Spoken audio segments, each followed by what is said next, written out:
믿기 힘든 일이 벌어졌습니다. 여기 양떼를 키우는 것이 전부였던 한 남자에게 예고 없는 재앙이 시작됐다고 합니다.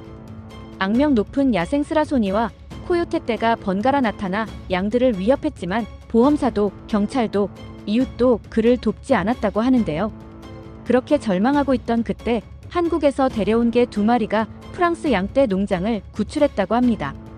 대체 그 개들의 정체는 무엇이었을까요? 지금부터 그 이야기 시작합니다.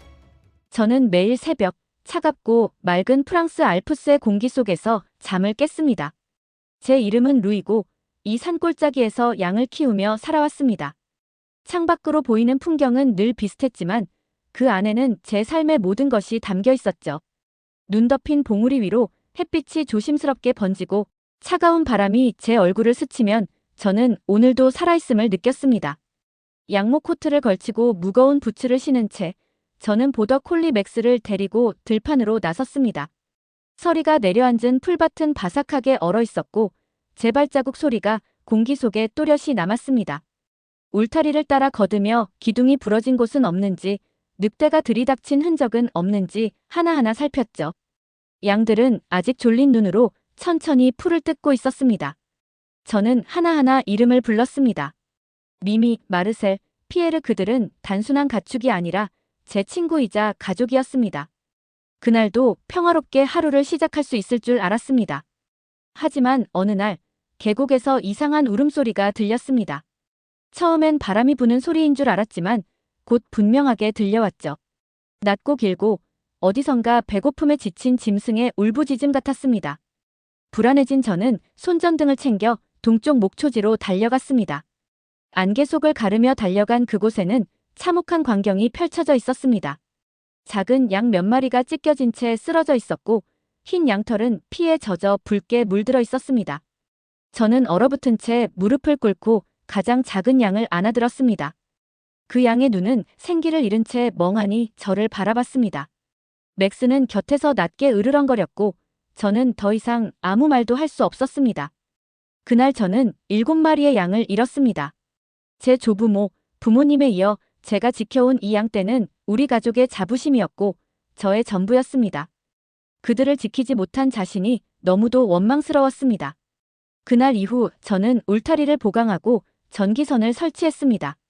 늑대들이 다시는 들어올 수 없도록 최대한의 대비를 했죠. 하지만 늑대는 생각보다 영리했습니다. 밤마다 울타리 아래 흙이 파헤쳐졌고 전선에는 긁힌 자국이 남았습니다. 그들은 언제나 제 방어의 약점을 정확히 노렸습니다. 밤이면 저는 잠을 이루지 못하고 헛간을 서성였습니다. 희미한 등불 아래서 벽에 비친 그림자를 바라보며 조용히 중얼거렸습니다. 양들을 지켜야 해 반드시. 하지만 그 말이 현실이 되지 않을까 두려웠습니다. 보험회사에 전화를 걸어 도움을 청했지만 돌아온 말은 냉정했습니다. 계속된 피해는 부주의로 판단됩니다. 그 말에 저는 깊은 좌절을 느꼈습니다. 누구도, 아무도 이 고통을 대신해주지 않았습니다. 어느 아침, 저는 지친 몸을 일으켜 들판을 걸었습니다. 바위와 나무, 그늘진 숲 가장자리를 지나며 생각했죠. 늑대는 언제든 그 너머에서 저를 지켜보고 있을지도 모릅니다. 보이지 않아도 저는 그 시선을 느꼈습니다. 맥스는 조용히 제 옆을 지켰고 저는 그에게 속삭였습니다. 곁에 있어줘. 오늘도 함께 버티자. 그리고 그 순간 문득 떠올랐습니다. 울타리와 전기선, 혼자의 힘만으로는 부족하다는 사실. 저는 양모 한 움큼을 손에 쥐고 멀리 솟은 산 너머를 바라보았습니다. 그 너머 어딘가에 수세기 동안 개들이 양을 지켜온 나라, 한국이 있다는 걸 떠올렸습니다. 전통적인 지혜와 전략으로 양을 지킨다는 이야기를 들은 적이 있었죠. 그곳의 개들, 진돗개와 풍산개는 늑대와 맞서 싸우는데 뛰어나다고 했습니다. 저는 그 순간 깨달았습니다. 혹시 해답은 이 지구 반대편에 있을지도 몰라. 차가운 바람이 다시 불어왔지만 제 마음엔 새로운 결심이 떠올랐습니다. 저는 양들을 지킬 겁니다. 방법이 무엇이든 어디서 오든 반드시 지킬 겁니다. 내일부터 저는 새로운 순찰을 시작할 겁니다. 양들을 지키는 것, 그것이 제 사명이고 제 존재 이유입니다. 저는 해가 뜨기 전 초원 가장자리에 조용히 서 있었습니다. 어젯밤의 늑대 습격이 머릿속을 떠나지 않았습니다. 두 손을 비비며 차가운 바람을 느꼈고 한 가지 생각이 계속 떠올랐습니다. 양들을 꼭 지켜야 해. 오래된 보더콜리 맥스가 서리 낀 풀밭 위에서 저를 올려다봤습니다. 저는 그와 함께 트럭에 올라타 파리로 향했습니다. 목적지는 동물행동 전문가인 강 박사님의 연구소였습니다. 도시에 가까워질수록 희미한 농촌의 새벽은 멀어지고 복잡한 빌딩과 밝은 불빛들이 창밖을 스쳐 지나갔습니다. 박사님의 연구실은 깔끔하고 따뜻한 분위기였고 안에는 여러 마리의 개들이 조용히 저희를 바라보고 있었습니다. 그들 눈빛에는 호기심이 가득했죠. 루이, 어서 오세요. 박사님은 부드러운 목소리로 인사하며 저를 좁은 복도로 안내했습니다. 그는 어느 작은 우리 앞에서 멈췄습니다. 그 안에는 귀를 쫑긋 세운 강아지가 한 마리 앉아 있었습니다. 눈빛이 영리하고 당차 보였습니다. 이 아이는 베코입니다. 이름은 한국어로 하얀 호랑이라는 뜻이에요. 진돗개 혈통이죠. 박사님은 조심스럽게 무릎을 꿇고 베코에게 다가갔습니다. 저도 조용히 무릎을 꿇고 베코의 털을 어루만졌습니다. 따뜻하고 부드러운 촉감, 흔들림 없는 눈빛. 저는 한 줄기 희망을 느꼈습니다. 정말 이 작은 개가 늑대로부터 양을 지킬 수 있을까? 속으로 조심스레 물었습니다. 베코는 고개를 살짝 기울이며 제 눈을 똑바로 바라봤습니다. 박사님은 미소를 지으며 설명을 이어갔습니다. 진돗개는 아주 어릴 때부터 충성심과 집중력을 보여줍니다. 그리고 자신이 지켜야 할 대상을 위해 기꺼이 싸울 줄 아는 본능이 있죠. 그러고는 작은 동물 훈련용 도구를 꺼내 눌렀습니다. 앉아. 베코는 주저함 없이 박사님의 말에 반응했고 다시 기다려라는 말에 눈을 떼지 않은 채 자리를 지켰습니다. 저는 깜짝 놀랐습니다. 이렇게 빠르게 반응하다니요. 생각보다 훨씬 더 빠르게 명령을 익히는 모습을 보며 제 가슴이 두근거렸습니다. 박사님은 이어서 직접 교육법을 알려주었습니다. 목소리는 단호하지만 차분하게 유지하세요. 진돗개는 사람의 감정을 민감하게 읽습니다. 저는 고개를 끄덕이며 직접 명령을 시도해봤습니다. 베코, 이리 와. 그러자 베코는 재빨리 제 곁으로 왔고 기다려 하면 멈춰 섰습니다. 순찰이라는 말엔 고개를 치켜들며 반응했습니다. 연구소를 나설 때 저는 무거웠던 마음이 조금 가벼워졌습니다. 베코를 맥스 옆에 태우자 두 개는 서로 냄새를 맡으며 조심스럽게 인사를 나눴습니다. 저는 생각했습니다. 이제는 혼자가 아니야. 협력이 필요해. 농장으로 돌아온 첫날, 저는 베코와 맥스를 데리고 들판을 돌았습니다. 약한 울타리 기둥이 있는 곳을 보여주며 말했습니다. 여긴 매일 밤 지켜야 해. 두 마리 개는 조용히 고개를 끄덕이듯 주변 냄새를 맡으며 저를 따라왔습니다. 그날 밤, 저는 손전등을 들고 울타리 길을 따라 걸었습니다. 맥스는 늘 그랬듯 조용히 뒤를 따랐고 베코는 앞장서 걷다가 어느 끊어진 철사 고리 앞에서 멈춰 냄새를 맡았습니다. 저는 울타리에 빛을 비추며 속삭였습니다. 잘했어. 처음이었지만 그의 본능과 집중력은 의심할 수 없었습니다. 그 후 며칠간 저는 베코에게 새로운 경로와 순찰 방식을 가르쳤습니다. 험한 언덕도 넘었고 나무 사이의 어두운 길도 함께 걸었습니다. 몇 번의 반복만으로 그는 모든 명령을 정확히 수행했습니다. 저는 베코가 단순한 반려견이 아니라 전략적으로 움직이는 파트너라는 걸 느꼈습니다. 어느 저녁 석양이 알프스 봉우리를 황금빛으로 물들이던 시간, 저는 울타리에 기대어 있었습니다. 맥스는 제 발밑에 누워 있었고 베코는 언덕 위에서 초원을 향해 서 있었습니다. 그 눈빛은 단단하고 주변을 놓치지 않으려는 긴장감이 느껴졌습니다. 저는 조용히 그의 등에 손을 얹었습니다. 고마워, 베코. 그리고 하늘을 향해 말했습니다. 이번엔 반드시 지켜낼 겁니다. 양들을, 우리 모두의 가족을요. 이제 저는 혼자가 아니었습니다. 베코는 저와 같은 마음으로 같은 곳을 바라보고 있었습니다. 그날 밤, 저는 보름달빛에 잠에서 깼습니다. 숨을 내쉴 때마다 하얀 김이 피어올랐고 조용히 부츠를 신었습니다. 경계 시간이야. 맥스에게 속삭이자 그는 조용히 꼬리를 흔들며 반응했습니다. 저는 베코에게 목줄을 채우고 리드줄을 손에 감았죠. 달빛 아래 그의 금빛 털이 은은히 빛났습니다. 우리는 서리가 내린 초원을 따라 걸었습니다.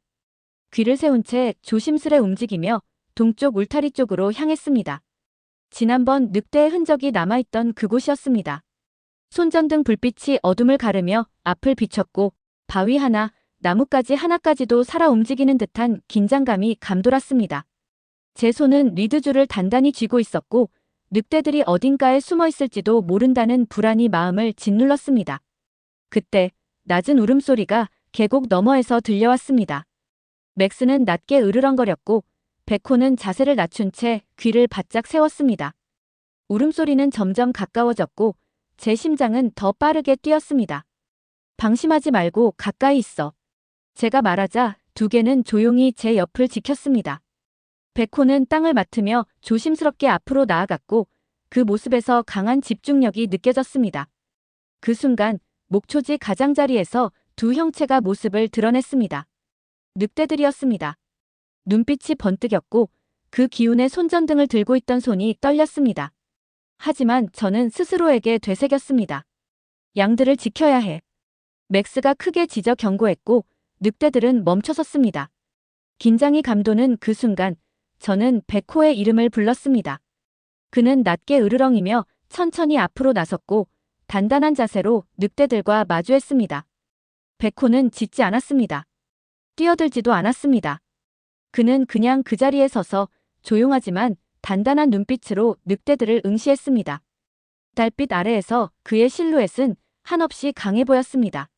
늑대들은 망설이기 시작했습니다. 그들의 눈빛이 흔들렸고 공기를 맡으며 주변을 살폈습니다.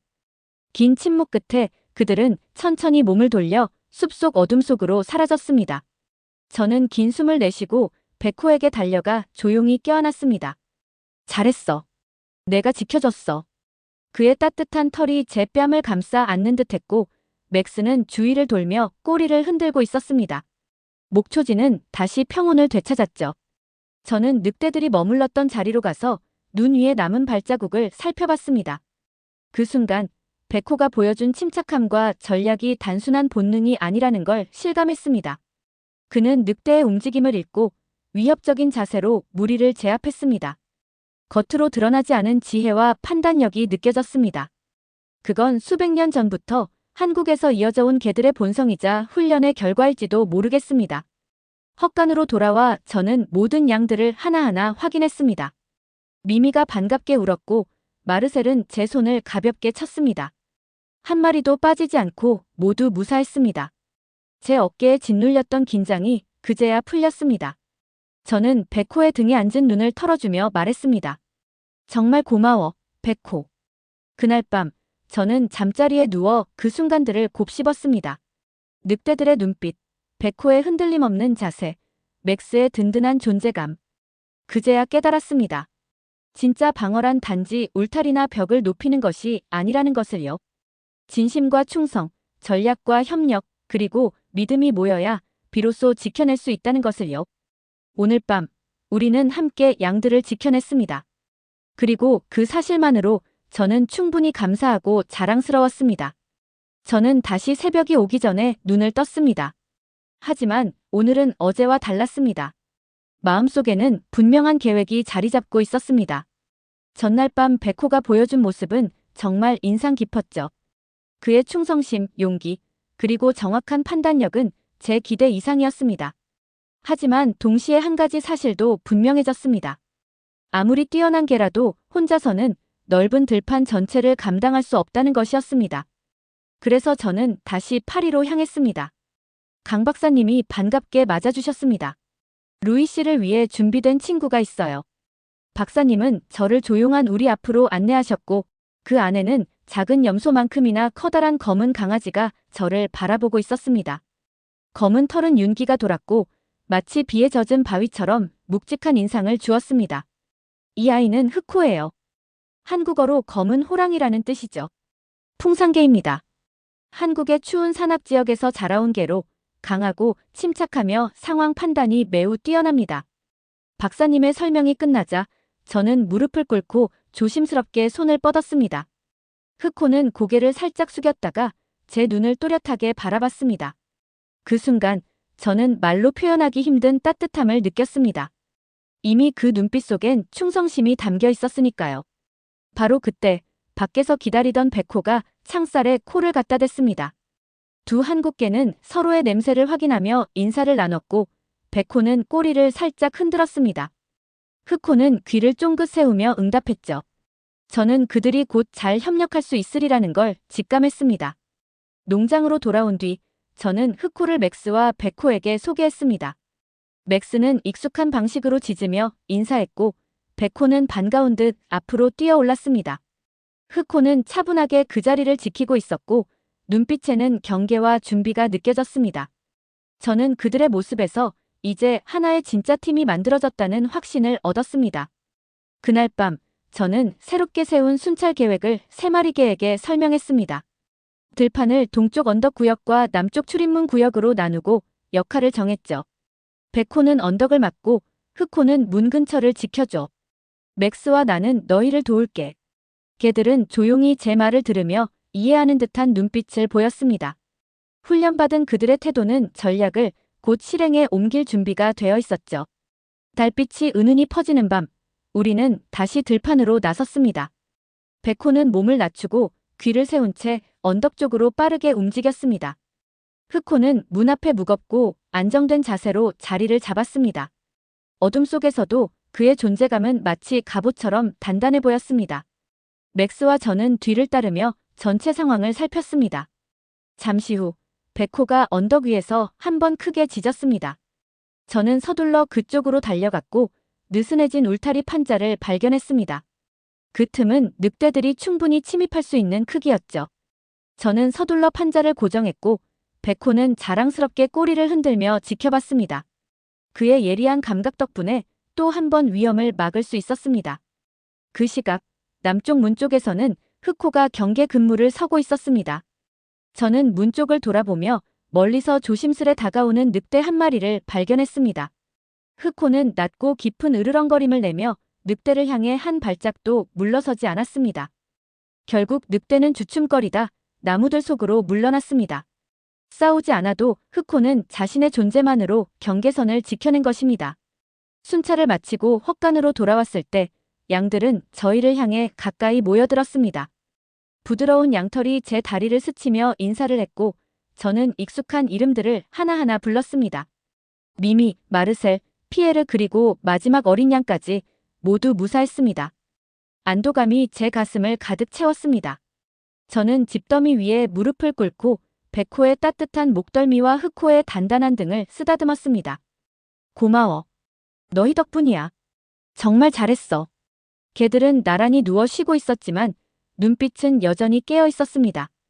긴장은 풀렸지만 그들의 마음은 경계를 놓지 않았습니다. 그날 밤 저는 오랜만에 편안하게 잠들 수 있었습니다. 내일도 순찰은 계속될 것이고 우리는 여전히 함께 움직일 겁니다. 4개의 강한 심장과 2눈, 그리고 하나의 목표. 충성심, 전략, 경계심, 그리고 협력, 그 어떤 늑대도 다시는 우리 양들을 넘보지 못할 것이라는 확신이 제게는 있었습니다. 새벽이 오기 전 저는 다시 밖으로 나섰습니다. 하늘에서는 눈이 조용히 무겁게 내리고 있었습니다. 공기에는 얼음처럼 찬 기운과 소나무 향이 섞여 있었고 숨을 내쉴 때마다 입김이 하얗게 피어올랐습니다. 저는 코트의 단추를 끝까지 잠그고 부드럽게 불렀습니다. 맥스, 백호, 흑호 이제 가자. 3마리의 발소리가 간 내린 눈 위를 바스락이며 울렸습니다. 제 마음엔 한 가지 생각이 또렷했습니다. 양들을 지켜야 한다는 것. 양들은 헛간 가까이에 모여 있었고 그들의 양털 위엔 눈이 소복히 내려앉아 있었습니다. 저는 재빨리 그들을 세어보았습니다. 미미, 마르셀, 피에르 모두 무사했습니다. 안도감이 밀려왔지만 긴장을 풀 수는 없었습니다. 눈으로 덮인 이 평화 속에도 위험은 언제든 숨어들 수 있으니까요. 지난 겨울엔 늑대가 위협이었다면 이번엔 다른 존재였습니다. 바로 스라손이었습니다. 스라손이는 늑대보다 작지만 훨씬 조용하고 영리했습니다. 술이 달린 귀와 발소리 없는 움직임은 마치 눈 속의 유령 같았습니다. 얼마 전 울타리 근처에서 그의 발자국을 본 순간 등골이 서늘해졌습니다. 느슨한 판자 틈으로 조용히 스며들어 어린 양을 낚아채는 건 순식간일 테니까요. 저는 울타리 옆에 쪼그리고 앉아 기둥을 눌러보았습니다. 살짝 흔들렸고 서둘러 나사를 조였습니다. 장갑에 서리가 묻어났지만 개의치 않았습니다. 백호는 근처에서 냄새를 맡으며 주위를 살폈고 흑호는 문가에서 긴장된 자세로 자리를 지켰습니다. 맥스는 나무 경계선 근처를 지켜보고 있었죠. 이제 세 마리 모두가 각자의 위치에서 역할을 이해하고 움직이고 있었습니다. 협력이라는 단어가 눈에 보이는 순간이었습니다. 그때였습니다. 소나무 숲 너머에서 낮고 부드러운 울음소리가 들려왔습니다. 음악처럼 길고 조용한 소리였지만 저에게는 분명 경고였습니다. 심장이 크게 뛰기 시작했고 저는 조용히 로프를 벨트에 걸며 중얼거렸습니다. 경계하자. 개들은 단번에 자세를 가다듬었습니다. 백호는 어둠 속으로 사라진 가지 더미 쪽으로 조심스럽게 다가갔고 흑호는 양떼가 있는 방향을 향해 몸을 돌려 길목을 지켰습니다. 맥스는 뒤를 돌아 양들을 몰 준비를 했고 저는 그들의 움직임을 따라가며 숨을 고르기 시작했습니다. 그리고 마침내 스라소니가 모습을 드러냈습니다. 창백한 털이 눈과 섞여 거의 구분되지 않았고 새벽빛 아래 그의 눈만이 또렷이 반짝였습니다. 그는 웅크린 채 우리를 주시하고 있었습니다. 저는 숨을 죽였습니다. 양들이 조용히 울었고 제 가슴은 조여왔지만 지난 훈련을 떠올리며 마음을 다잡았습니다. 우리의 전략은 단순하고 분명했습니다. 경계하고 차단하고 보호하는 것. 백호가 한 번 짧고 날카롭게 짖자 스라소니의 귀가 움찔하며 뒤로 젖혀졌습니다. 흑호는 낮고 무게감 있는 으르렁거림으로 경계를 선포했고 맥스도 뒤이어 경고음 같은 짖음을 내뱉었습니다. 스라소니는 그 자리에 얼어붙었습니다. 그는 이런 방식의 방어에 익숙하지 않았던 듯 했습니다. 세 마리 개는 자연스럽게 반원을 이루며 스라소니를 둘러쌌고 한치의 흔들림도 없이 제자리를 지켰습니다. 그들의 눈빛에는 저를 향한 신뢰와 서로에 대한 확신이 담겨 있었습니다. 그 모습은 마치 오랜 시간 함께 훈련해온 병사들 같았습니다. 한참 동안 스라소니는 우리를 지켜보았습니다. 그러다 마침내 조용히 몸을 돌려 안개 낀 나무 사이로 사라졌습니다. 우리는 함께 울타리선을 따라 걸으며 모든 틈을 점검했습니다. 세 마리 개의 협력 그리고 그들의 경계심과 지혜가 스라소니를 물리친 것이었습니다. 헛간으로 돌아오자 양들이 저희를 반기며 다가왔습니다. 저는 다시 한번 미미, 마르셀, 피에르 한 마리씩 이름을 불렀고 모두 무사히 있었습니다. 백호의 머리를 쓰다듬고 흑호의 넓은 등을 가볍게 두드렸으며 맥스의 귀를 손바닥으로 부드럽게 감쌌습니다. 정말 고마워. 너희들 덕분이야. 그들은 제 손길에 조용히 기대었고 눈빛은 따뜻한 신뢰로 반짝였습니다. 다음 날 새벽녘 저는 날카롭고 찬 바람에 잠에서 깼습니다. 숨을 내쉴 때마다 입김이 하얗게 피어올랐고 저는 코트를 여미며 말했습니다. 맥스, 백호, 흑호 순찰하러 가자. 세 마리 개의 발소리가 얼어붙은 땅 위에서 또각또각 울려 퍼졌습니다. 우리는 양들을 지켜야 했습니다. 그리고 저는 혼자가 아니었습니다. 전날 밤 헛간 근처 눈 위에 작은 발자국들이 흩어져 있었습니다. 늑대보다 작지만 여러 마리였습니다. 코요테 무리였습니다. 강 박사님이 경고하셨던 말씀이 떠올랐습니다. 코요테들은 무리를 지어 움직이며 매우 영리하다고요. 걱정이 밀려왔지만 우리는 준비되어 있었습니다. 하늘은 옅은 분홍빛으로 밝아오고 있었고 양들은 헛간 가까이 옹기종기 모여 있었습니다. 마음을 다잡고 순찰을 시작했습니다. 백호는 왼쪽, 맥스는 가운데, 흑호는 오른쪽에 섰고 저는 그들을 이끌며 울타리 쪽으로 향했습니다. 울타리 쪽부터 보자. 오늘도 경계 잘해, 알겠지? 백호는 코를 바짝 낮추고 냄새를 맡으며 앞으로 나섰고 맥스는 나무 뒤편을 둘러보았습니다. 흑호는 문 앞에서 묵직하게 자리를 지키고 있었습니다. 저는 나무 경계선을 따라 천천히 걸으며 주위를 살폈습니다. 얼마 지나지 않아 백호가 짧게 2번 짖었습니다. 저는 그쪽으로 달려갔고 그는 부러진 울타리 널빤지 옆에 서 있었습니다. 귀를 바짝 세우고 경계 중이었죠. 저는 무릎을 꿇고 못을 박아 널빤지를 고정하며 말했습니다. 잘했어, 백호. 그 순간 동쪽 숲 쪽에서 낮은 울음소리가 들렸습니다. 백호, 맥스, 흑호가 동시에 고개를 들고 소리나는 쪽을 바라봤습니다. 얘들아, 침착하게. 이제부터가 시작이야. 맥스는 날카롭게 짖었고 백호는 낮게 으르렁거렸습니다. 흑호는 깊은 울음소리로 공기를 울렸습니다. 울음소리는 점점 더 가까워졌고 코요테들의 그림자가 서서히 모습을 드러냈습니다. 숲 가장자리에서 5마리 코요테가 눈을 번뜩이며 다가오고 있었습니다. 저는 손전등을 비추며 상황을 주시했고 개들은 본능적으로 움직였습니다. 백호, 앞으로 나가. 맥스, 양들 몰 준비해. 흑호, 저쪽 막아. 백호는 머리를 높이 들고 코요테들을 향해 한 걸음 나섰고 맥스는 양떼 주변을 돌며 이동 경로를 확보했습니다. 흑호는 측면을 파고드는 코요테를 향해 몸을 날렸습니다. 3마리 개는 살아있는 울타리처럼 행동했습니다. 코요테 무리의 선두가 백호를 향해 으르렁거리며 달려들었지만 백호는 민첩하게 피하면서 큰 소리로 짖어 무리를 경고했습니다. 좋아, 잘했어. 곧바로 흑호가 이를 드러내며 돌진했고 코요테는 움찔거리며 물러났습니다. 맥스는 재빠르게 양들을 헛간 쪽으로 몰았습니다. 저는 울타리의 약한 부분을 더 단단히 고정하며 마무리했습니다. 몇 초간의 팽팽한 긴장 속에서 코요테들은 우리 방어선을 시험했습니다. 하지만 3마리 개의 단단한 협력 앞에서 그들은 멈춰섰습니다. 그제야 저는 숨을 내쉴 수 있었습니다. 해가 완전히 떠오른 후 저는 다시 한번 양들을 세었습니다. 한 마리도 빠지지 않고 모두 무사했습니다. 오늘 너희 덕분이야. 고마워. 저는 속으로 생각했습니다. 방어란 벽이나 울타리가 아니라 믿음과 협력에서 나온다는 걸 오늘 또 한 번 배웠습니다. 그날 오후 지역 조사관이 들렀습니다. 그는 울타리 라인을 따라 걸으며 개들의 움직임을 지켜보았습니다. 양을 한 마리도 안 잃으셨네요. 놀랍습니다. 그는 감탄했고 저는 고개를 숙이며 웃었습니다. 저녁에는 이웃들과 친구들이 모여 작은 축하 자리를 열었습니다. 저는 말했습니다.